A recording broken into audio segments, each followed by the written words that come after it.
Good morning everyone. It is the video for your chapter 6 of biology, that is life process. In the previous video, we have read about aerobic respiration, anaerobic respiration and the difference between them. So today we will be reading about respiration in plants. So the first topic that we will be coming across will be respiration in plants.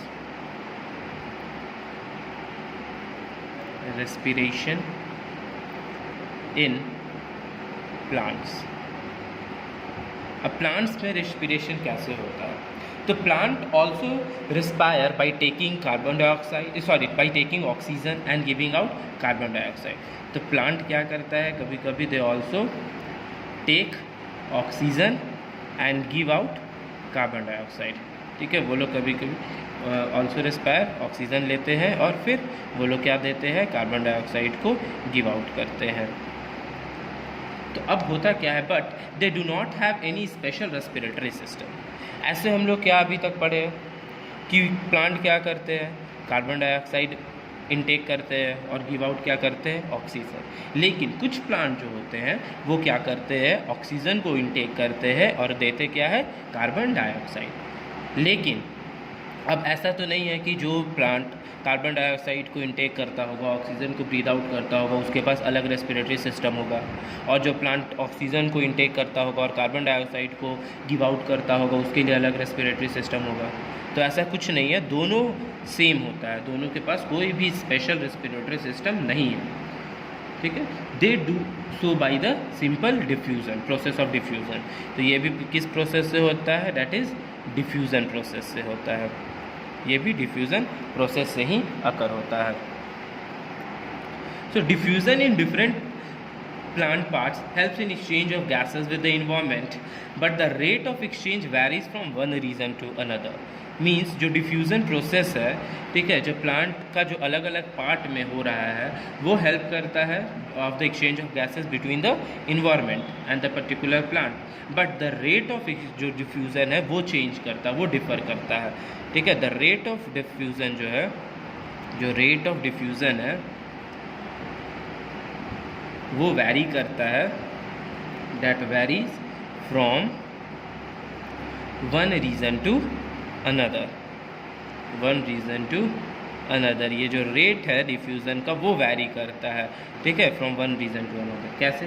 तो respiration is rapid in actively growing areas like stem. अब rapid diffusion कहाँ दिखेगा, rapid diffusion वो दिखेगा stem में, root tips में, stem and root tips. Then after that floral buds, then growing fruits,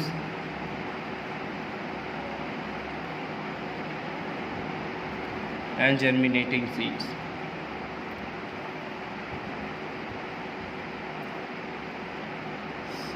means इस area में स्टेम हो गया, रूट हो गया, जब फ्लावर जब बड के फॉर्म में हो, ठीक है, फ्रूट जब ग्रो कर रहा हो, सीड को जब जर्मिनेट किया गया हो, तो उस समय जो डिफ्यूज़न होता है, जो एक्सचेंज ऑफ गैसेस होता है वो रैपिड होता है. ठीक है, it is slower in mature region of plant. और स्लो कब होता है, तो सिंपल है, मैच्योर रीजन में. स्लोअर कब होता है, that is in mature region, mature regions of plant. तो respiration in plant is different from animals. ये तो हमको पता है, ह्यूमन बीइंग में बहुत सारे उसमें ऑर्गन्स इन्वॉल्व होते हैं. ठीक है, लेकिन प्लांट का और ह्यूमन का दोनों का डिफरेंस है. फॉर एग्जांपल अब डिफरेंसेस देखेंगे. ठीक है, डिफरेंसेस बिटवीन क्या, respiration of plants and humans या एनिमल्स ले लेते हैं. So, in animals, respiration occur by certain organs. Animals में क्या होता है इन्वॉल्व, इधर एनिमल्स लिख देते हैं, इधर प्लांट लिख देते हैं. तो एनिमल्स में ऑर्गन्स इन्वॉल्व होते हैं. ठीक है, ऑर्गन्स इन्वॉल्व होता है. while in plant all the parts perform respiration, इसमें all the parts होता है. ठीक है, ये पता चला एनिमल्स में ऑर्गन्स होते हैं इन्वॉल्व फॉर रेस्पिरेशन, लेकिन प्लांट्स में पूरा पार्ट ही होता है। In plant transportation of gases is slow. ठीक है, इसमें ट्रांसपोर्टेशन जो है गैस का वो स्लो है। Transportation of gases is slow. ठीक है, लेकिन एनिमल्स में क्या है, it is quick. Transportation of gases कैसा है, क्विक है। The reason is that plant require less energy than animal. अब इसी के चलते प्लांट का एनर्जी जो है ये इसको कम एनर्जी चाहिए। ठीक है, it require less energy in comparison to animals. In animals respiratory gas are transported over long distance due to circulatory system, while in plant little transport of respiratory gas. अब इसमें क्या है, एनिमल्स में पूरे different part में circulatory system में वो respiratory जो गैसेस है उसको ट्रांसपोर्ट होना है, लेकिन प्लांट में क्या होता है, सिंपल बहुत लिटिल छोटा सा ट्रांसपोर्टेशन होता है। बिकॉज क्या होता है, प्लांट में जो सर्कुलेटरी सिस्टम है वो तो ज़्यादा है नहीं, उसमें सर्कुलेटरी सिस्टम इन्वॉल्व है नहीं, ऑर्गन्स है नहीं, उसका तो सारा पार्ट ही जो है वो सारा रेस्पिरेशन उसमें हो रहा है। तो इस चलते उसमें ज़्यादा जो ट्रांसपोर्टेशन ऑफ गैस है वो इन्वॉल्व नहीं होता, उसको ज़्यादा दूर तक नहीं जाना पड़ता है। Then breathing is not involve in plant. इसमें ब्रीदिंग नहीं है, ब्रीदिंग नॉट इन्वॉल्व। ठीक है, लेकिन इसमें क्या है, अनलाइक इसमें ब्रीदिंग होता है, ब्रीदिंग इन्वॉल्व।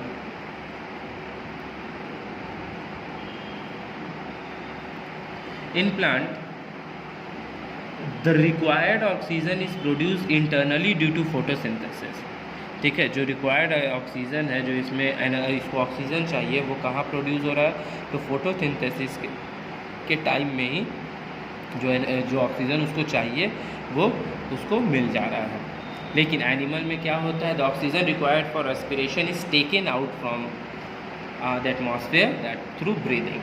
और इसको कहाँ से मिलता है, फ्रॉम द इन्वायरमेंट या एटमॉस्फेयर, इन्वायरमेंट लिख देते हैं। ठीक है, इसको इन्वायरमेंट से मिल रहा है एनिमल्स को, और इसको फोटोसिंथेसिस के टाइम में ही मिल जा रहा है। तो दीज आर द डिफरेंसेस। पहला, इसमें ऑर्गन्स इन्वॉल्व है, इसमें पूरा पार्ट ही होता है। इसमें ट्रांसपोर्टेशन ऑफ गैस स्लो है, इसमें ट्रांसपोर्टेशन ऑफ गैस फास्ट है। ठीक है, ब्रीदिंग इसमें इन्वॉल्व होता है, इसमें नहीं इन्वॉल्व होता है। एनिमल में रेस्पिरेटरी गैस जो होता है वो लॉन्गर डिस्टेंस तक ट्रैवल करता है, प्लांट में ज़्यादा डिस्टेंस तक नहीं ट्रैवल करना रहता है। इसमें जो ऑक्सीजन है वो कहाँ से लिया जाता है, थ्रू फ्रॉम द इन्वायरमेंट, और इसमें जो ऑक्सीजन है वो कहाँ से, तो फोटोसिंथेसिस प्रोसेस टाइम। नाउ अब सबसे पहला टॉपिक इसमें और पढ़ेंगे, सब topic, that is respiration through leaves and young stem. तो पहला क्या आ जाएगा, respiration through leaves and young stems. ठीक है, लीव्स से और यंग स्टेम से कैसे रेस्पिरेशन होता है, तो simple, in higher plants respiration में take place through the leaves. ठीक है, तो जो भी हायर प्लांट्स होता है, हायर प्लांट्स किसको बोलेंगे, हायर प्लांट्स जिसका एडवांस्ड वैस्कुलर प्लांट होता है, मीन्स जिसका एडवांस कैरेक्टरिस्टिक्स होता है। ठीक है, एडवांस्ड कैरेक्टरिस्टिक्स। अब एडवांस्ड कैरेक्टरिस्टिक्स में कौन कौन आ जाएगा, ट्रीज़ आ जाएगा, श्रब्स आ जाएगा, हर्ब्स भी आता है। तो इसमें हायर प्लांट्स जो होता है वो ट्रीज़ हो जाएंगे। ठीक है, ट्रीज़ हो गया। आफ्टर दैट एग्जाम्पल में ट्रीज़, श्रब्स, ठीक है, फ्लावरिंग हर्ब्स, ये सब आ जाते हैं किसमें, हायर प्लांट्स में।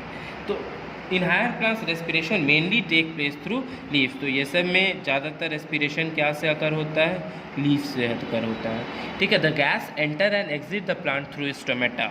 और लीव्स में क्या होता है, under side of the leaves that is stomata present होता है, जिसका काम क्या है, एक्सचेंज ऑफ गैस को परफॉर्म करना। तो सिंपल जो हमारा जो लीव के अंडर साइड में जो स्टोमेटा होता है वो क्या करता है, दैट ओपन्स और close due to which exchange of gases take place करता है। Now stomata which are present on the surface of the leaf and young stem, तो ये दोनों में प्रेजेंट होता है, लीफ के सरफेस पे भी, लीफ सरफेस या फिर यंग स्टेम में, यंग स्टेम में, दोनों में ये प्रेजेंट होता है, लीफ सरफेस पे भी है, यंग स्टेम में भी।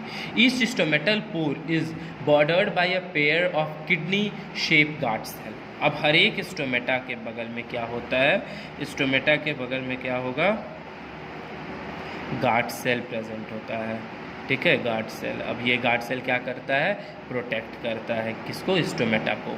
The opening and closing of stomata depend upon the change in the turgor pressure of these guard cell. तो ओपनिंग और क्लोजिंग जो है ना वो इसी पर डिपेंड करता है, इस पर जब प्रेशर होगा तभी ये ओपन और क्लोज होता है stomata. So as you can see, ये हमारा स्टोमेटा है, ये ओपन स्टोमेटा है, ये क्लोज स्टोमेटा है, और ये जो हमारा है ना ये गार्ड सेल है। इसी पर जब प्रेशर होता है तब क्या होता है, ये स्टोमेटा ओपन या फिर क्लोज होता है। एज यू कैन सी ये थिक इनर थिक वॉल है, ठीक है, ये न्यूक्लियस है, ये स्टोमेटल पोर है, ये ओपन स्टोमेटा इसलिए इसका स्टोमेटल पोर दिख रहा है। देन ये मेरा गार्ड सेल है। एंड फाइनली फिर क्या करता है ये हमें ये जो लीफ है उसका जो स्टोमेटा अपैरेटस होता है उसका ओपनिंग और क्लोजिंग को ये गार्ड सेल क्या करता है, हेल्प करता है। Now respiration in leaves occur during the day as well as night. तो रेस्पिरेशन लीव्स में क्या होता है, respiration in leaves occur during day and night, दोनों समय होता है, दिन में भी होता है रात में भी होता है। But photosynthesis occur only during day time. याद रखिएगा रेस्पिरेशन दोनों टाइम हो रहा है, लेकिन फोटोसिंथेसिस जो हो रहा है वो सिर्फ डे टाइम में होता है। क्यों डे टाइम में होता है, बिकॉज नाइट में सनलाइट मिलेगा नहीं। अब सनलाइट मिलेगा नहीं तो ऑटोमेटिक है कि फोटोसिंथेसिस प्रोसेस अकर ही नहीं होगा, बिकॉज बिना सनलाइट के फोटोसिंथेसिस प्रोसेस अकर नहीं हो सकता है। So the net gases exchange from the leaf very in day and night. तो जो गैसेस का जो एक्सचेंज है वो डे और नाइट में वैरी करता है। दिन में अब कैसा होगा, रात में कैसा होगा, ये हम पढ़ेंगे अब। तो पहला ड्यूरिंग द डे टाइम में क्या होता है, डे टाइम में the rate of photosynthesis much more than the rate of respiration. ठीक है, फोटोसिंथेसिस ज़्यादा होता है रेस्पिरेशन से, ठीक है, मच मोर बहुत ज़्यादा होता है रेस्पिरेशन से। In day time total carbon dioxide produce during respiration is use by the plant in photosynthesis. ठीक है, तो दिन में जो भी कार्बन डाइऑक्साइड प्रोड्यूस हो रहा है वो सारा क्या हो जा रहा है, फोटोसिंथेसिस प्रोसेस में यूज़ हो जा रहा है। ठीक है, the CO2 is not release in the environment. तो इससे ये पता चलता है कि दिन टाइम में CO2 उतना रिलीज़ नहीं होता है, क्योंकि जितना भी कार्बन डाइऑक्साइड रिलीज़ हो रहा है वो सारा यूटिलाइज हो रहा है किस प्रोसेस में, फोटोसिंथेसिस प्रोसेस में। At night no photosynthesis but only respiration take place. ठीक है, और दिन रात के समय एट नाइट फोटोसिंथेसिस होता ही नहीं है, सिर्फ क्या होता है, रेस्पिरेशन। तो जो भी कार्बन डाइऑक्साइड है वो सिंपल रिलीज़ कहाँ हो जा रहा है, ये सारा इन्वायरमेंट में रिलीज़ हो रहा है। ठीक है, ये इन्वायरमेंट में डायरेक्टली रिलीज हो जा रहा है। लेकिन दिन टाइम में जो भी कार्बन डाइऑक्साइड प्रोड्यूस हो रहा है रेस्पिरेशन प्रोसेस में वो सारा यूटिलाइज हो जा रहा है फोटोसिंथेसिस में। लेकिन रात में फोटोसिंथेसिस प्रोसेस नहीं होता है, इसलिए जो भी कार्बन डाइऑक्साइड प्रोड्यूस हो रहा है वो रेस्पिरेशन से जो प्रोड्यूस हो रहा है वो डायरेक्टली इन्वायरमेंट में रिलीज हो जाता है। Got it? इसीलिए बोला जाता है कि at night we should not sleep under the tree, because carbon dioxide बहुत ज़्यादा रिलीज होगा, जो हम लोग इनहेल करेंगे तो हम लोग बीमार पड़ सकते हैं ना। अभी हम लोग पढ़े through leaves and young stem. अब सेकेंड हम लोग पढ़ेंगे that will be through root hair. Through root hair.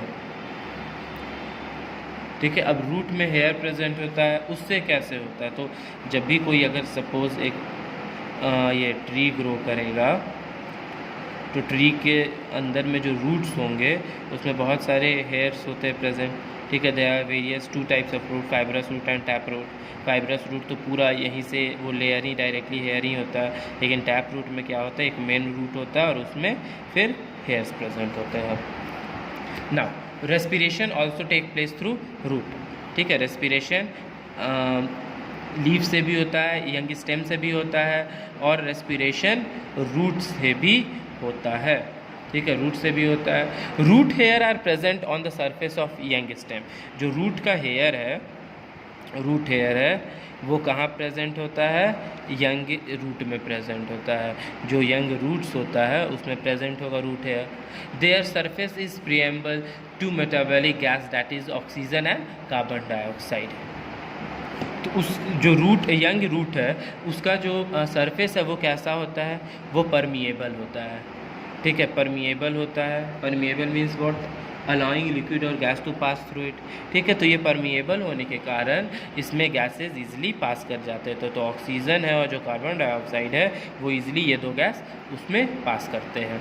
So oxygen present in between the soil particle diffuses into the root through root hair and reaches the other cell of the root। अब क्या होता है, soil में क्या present है, soil का जो gap है उसमें ऑक्सीजन प्रेजेंट है, ठीक है। अब पर्टिकुलर सपोज ऑक्सीजन प्रेजेंट है उसमें, तो जो रूट है, रूट क्या करेगा, उस ऑक्सीजन को डिफ्यूज़न प्रोसेस से अपने अंदर एक्सपायर करेगा। अब वो फिर रूट में कैसे वो आया, तो रूट हेयर के हेल्प से आया, ठीक है। रूट हेयर तो बहुत नीचे तक है, तो रूट हेयर के हेल्प से वो कहाँ आएगा, रूट में आएगा। एंड फाइनली फिर रूट से वो कहाँ जाएगा, other cell of the root, ठीक है, other cell of the root में वो जाएगा, other cells of the root इसमें चला जाएगा। तो याद रखिए सॉइल में ऑक्सीजन प्रेजेंट है, ऑक्सीजन को एक्सचेंज कौन करेगा, that is root hair. Root hair उसको लेगा, रूट हेयर लेने के बाद सिंस वो परमिएबल है तो उसमें ऑक्सीजन और कार्बन डाइऑक्साइड ईजिली एक्सचेंज हो सकता है। तो रूट हेयर से वो कहाँ जाएगा, रूट में जाएगा, रूट से फिर other cell of the root में जाता है। Carbon dioxide produce by the root cell also moved out from the root hair. अब रूट हेयर से सिर्फ ऑक्सीजन ही अंदर नहीं जाता है, कार्बन डाइऑक्साइड भी रिलीज़ होता है, ठीक है। कार्बन डाइऑक्साइड भी क्या हो जाएगा, रिलीज़ हो जाएगा। अब रिलीज़ हो गया कार्बन डाइऑक्साइड कहाँ से, तो रूट हेयर से, ठीक है। रूट हेयर क्या कर रहा है, ऑक्सीजन को भी इनटेक कर रहा है और रिलीज़ कर रहा है किसको, कार्बन डाइऑक्साइड को भी। तो इसी चलते इसे ये पता चलता है कि रूट से भी एक्सचेंज ऑफ गैसेस होता है, क्योंकि ऑक्सीजन भी वो इनटेक कर रहा है, कार्बन डाइऑक्साइड वो गिव आउट कर रहा है, तो इससे ये पता चला कि एक्सचेंज ऑफ गैसेस हो रहा है, ठीक है। In the condition like water logging, अब मान लो वाटर लॉगिंग हो गया, कहीं बारिश का पानी जमा हो गया या किसी चीज़ का भी पानी जमा हो गया, फ्लडिंग हो गया, तो वाटर लॉगिंग में अब क्या होगा, oxygen is not available to the root for aerobic respiration. अब वहाँ तो सिर्फ पानी भरा हुआ है मिट्टी में, तो ऑक्सीजन तो है नहीं यहाँ पर, तो अब कैसे रूट रेस्पायर करेगा, तो thus they respire and aerobically and produce alcoholic product due to which plant में विटर और डाई।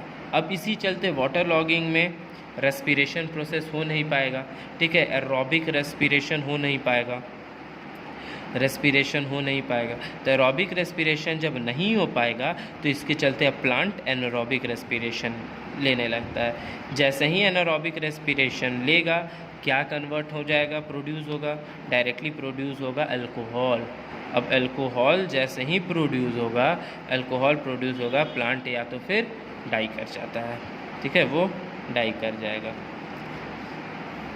समझ में आया। Now next is third, through lenticels, through lenticels. अब लेंटिसल्स में कैसे होगा, तो लेंटिसल्स, अब लेंटिसल्स में क्या, लेंटिसल्स होता क्या है, तो spongy area present in the woody surface of stem, ठीक है, ये कहाँ प्रेजेंट होता है, स्टेम में प्रेजेंट होता है ये लेंटिसल्स। अब इसमें क्या होता है, तो older root and stem surface are impermeable to gases because they do not have stomata. अब जो ओल्ड रूट हो गए या फिर स्टेम्स हो गए, स्टेम हो गए, स्टेम सरफेस, तो ये सब जो हो जाता है जब ये ओल्ड हो जाते हैं तो सिंस इनका जो सरफेस है वो कैसा हो जाता है, इम्पर्मिएबल हो जाता है। इनपर्मिएबल का मतलब क्या हो जाएगा, अब इसमें एक्सचेंज ऑफ गैसेस नहीं हो सकता है, ठीक है, एक्सचेंज ऑफ गैसेस नहीं होगा, एक्सचेंज ऑफ गैसेस नहीं होगा। अब जब एक्सचेंज ऑफ गैसेस नहीं हो रहा है, क्यों नहीं हो रहा है? क्योंकि इसमें स्टोमेटा प्रेजेंट नहीं है, ठीक है। अब स्टोमेटा प्रेजेंट नहीं है जिसके कारण एक्सचेंज ऑफ गैसेस नहीं हो पा रहा है, जिसके चलते वो क्या बन गया है? इम्पर्मिएबल बन गया है। तो they have a tiny opening on the surface that is bark, ठीक है। तो बार्क जो होता है, बार्क ऑफ स्टेम जो होता है, उसके उस एरिया में, जो बार्क ऑफ स्टेम है उस एरिया में छोटे छोटे ओपनिंग्स प्रेजेंट होते हैं, ठीक है। Tiny openings are present. अब ये ओपनिंग्स जो है, छोटे छोटे ओपनिंग्स, इसी को हम क्या बोलते हैं?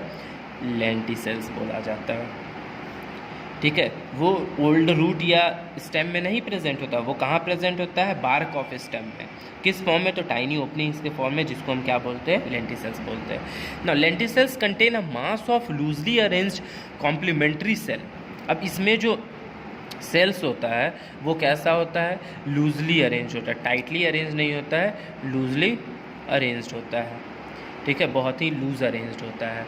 And they have intercellular spaces that take part in the exchange of. अब suppose exchange as gases present है, अब सपोज ये प्रेजेंट है, ठीक है। अब इसमें ये लूजली अरेंज्ड है, देख सकते हैं अरेंज ज़्यादा नहीं है। अब लूजली अरेंज के कारण क्या हो गया? इसमें जो इन स्पेसेस है वो बहुत ज़्यादा है। अब स्पेस ज़्यादा होने के कारण फाइनली फिर क्या हो रहा है? एक्सचेंज ऑफ गैसेस जो है ना वो अकर हो पा रहा है। अगर ये लूजली अरेंज नहीं होता तो एक्सचेंज ऑफ गैसेस अकर नहीं हो पाता। सिंस ये लूजली अरेंज्ड है, जिसके कारण यहाँ पर स्पेस, इंटरसेल्युलर स्पेस क्रिएट हो गया, जिसके कारण एक्सचेंज ऑफ गैस हो पा रहा है। समझ में आया? तो ये हो गया थ्रू लेंटिसेल्स। नाउ सो हम लोग 3 अभी तक पढ़े, दैट इज़ रेस्पिरेशन क्या क्या से होता है? Through leaves and young stem, through root hair and through lenticels. Now let us learn about respiration and photosynthesis. Respiration and photosynthesis. तो रेस्पिरेशन या फोटोसिंथेसिस, दे आर ऑपोजिट, दोनों ऑपोजिट प्रोसेस है, ठीक है। दे आर कॉम्प्लीमेंट्री प्रोसेसेस, दोनों opposite है। This is clear from the equation. अब देखो इक्वेशन से कैसे पता चलेगा। अब क्या होता है? अब इक्वेशन देखेंगे तो carbon dioxide plus water plus energy, ये कहाँ से मिल रहा है? लाइट से मिलता है, सनलाइट से। इसमें फोटोसिंथेसिस होगा तो ये लग जाएगा, क्योंकि यहाँ पर क्या हो रहा है? फोटोसिंथेसिस। इसमें क्या में कन्वर्ट हो जा रहा है? कार्बोहाइड्रेट प्लस ऑक्सीजन, ठीक है। Carbohydrate plus oxygen. और प्रीवियस क्लासेस में आप लोग पढ़े होंगे कि ये शुगर रहता है। तो शुगर क्या है? एक टाइप ऑफ कार्बोहाइड्रेट ही है, तो इस चलते कार्बोहाइड्रेट्स प्लस ऑक्सीजन। अब जब कार्बोहाइड्रेट ऑक्सीजन से जब मिक्स करेगा तो वो क्या फॉर्म करता है? वो फॉर्म करता है कार्बन डाइऑक्साइड प्लस वाटर, और क्या देता है? एनर्जी। इसी को क्या बोला जाता है? रेस्पिरेशन। इसी को क्या बोलेंगे? रेस्पिरेशन। जब कार्बन डाइऑक्साइड, वाटर और एनर्जी मिलेगा तो वो क्या देगा? फोटोसिंथेसिस प्रोसेस में in the presence of chlorophyll, तो क्या देगा? Carbohydrate that is sugar plus oxygen. जब कार्बोहाइड्रेट दैट इज़ शुगर और ऑक्सीजन के साथ जब ये मिक्स करेगा तो रेस्पिरेशन प्रोसेस होता है, जिसमें हमें क्या मिलता है? Carbon dioxide, water and energy. समझ में आया? That's all for today. Thank you.